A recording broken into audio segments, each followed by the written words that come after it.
Hello guys, দেখো কি সুন্দর মন্দির।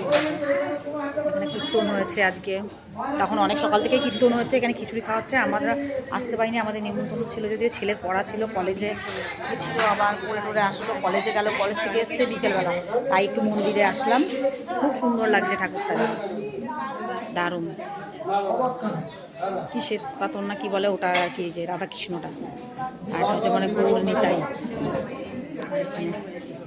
হচ্ছে মন্দিরের ইয়ে। আর ওইদিকে সবাইকে বসে এখন খিচুড়ি খাওয়াচ্ছে, দেখবে খিচুড়ি খাওয়াচ্ছে হ্যাঁ, এই দাদাটা বলছে এই তো আছি বসে।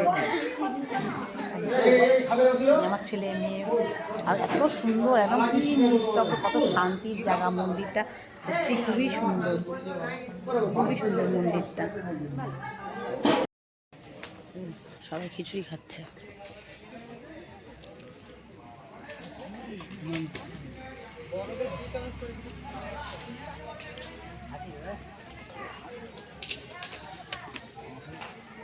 মন্দিরটা দেখালাম, মন্দিরের পেছনে এটা কৃষ্ণ ছিল রাস পূর্ণিমার জন্য।